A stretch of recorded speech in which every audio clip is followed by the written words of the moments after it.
morning, teachers and classmates. I'm Alan. And before my speech, let's take a look at this chart. And it's a really interesting survey by PMG. According to this survey made by PMG, there are nearly 62% of people have the experience of being in the ocean, and nearly 62% of them. And what I'm going to tell you is that why being in the ocean is not okay. I use the word okay because there is no specific law telling that it's illegal, so I use okay. So why it's not okay? Is it gross, or is it because we don't want to eat fish with others' pee, or is because a cool tourist should leave no trace? Yes, actually there's no right or wrong answers because it's really subjective. But I think the idea about leave no trace is really worth discussing. So do you know what is leave no trace? Leave no trace, to put it simply, is to take nothing and leave nothing when you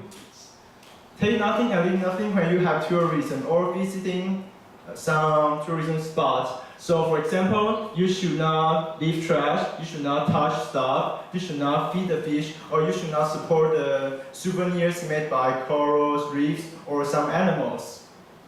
But here, what I'm going to tell you is, everyone knows the importance to protect our environment. But is that possible that we can leave nothing when we have tourism or have fun at some place?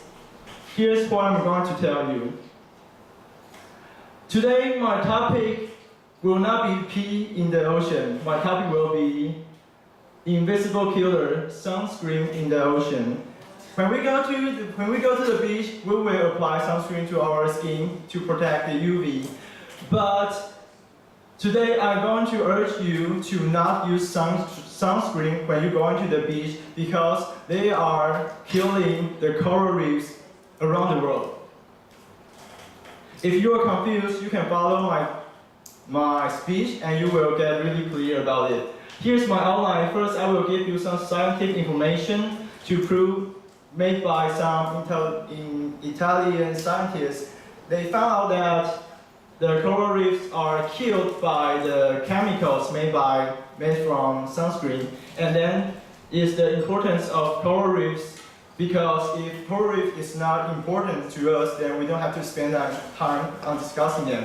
And the last is, I will tell you how to take actions. So first is the scientific information. Up to 10% of coral reefs are under threat by chemicals in sunscreen. And upon hearing this, you might have the same feeling as me because to our concept, how could a bottle of sunscreen make such a big difference to the environment? So I found another scientific information, which is it is estimated that 4,000 to 6,000 tons of sunscreen are washed off by swimmers every year. And if you don't know the amount, I found a comparison, which is the oil spill disaster happened in 2011.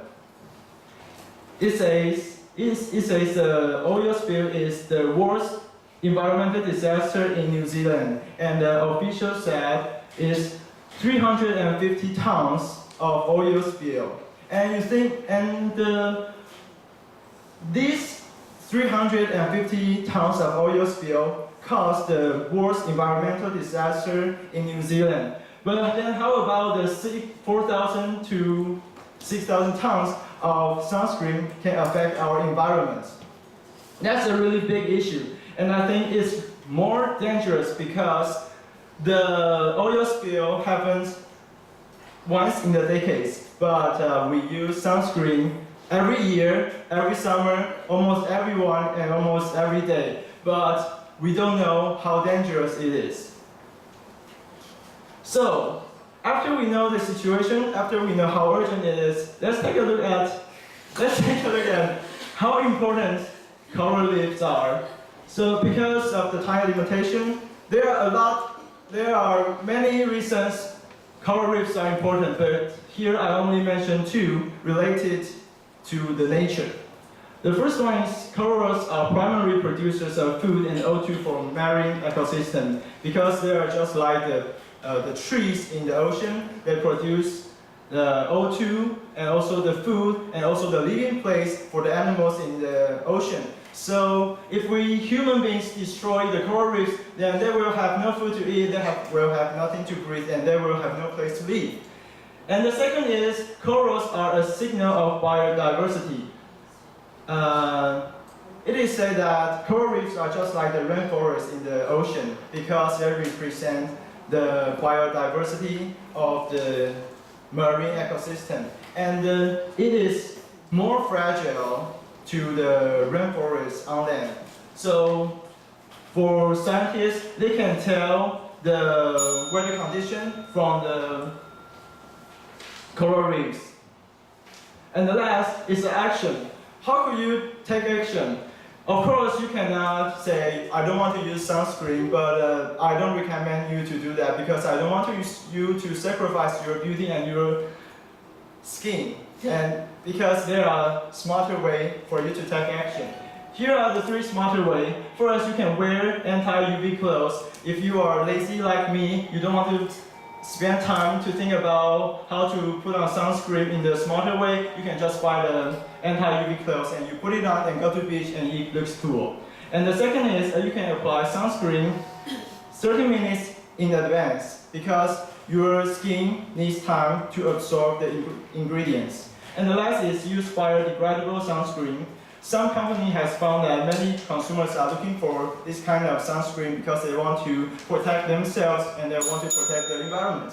And in conclusion, I think for every one of you, you want to protect the environment, and you don't want to sacrifice yourselves. So the thing you can do is to do it in a smarter way, and you can protect yourselves and also for the environment. Thank you.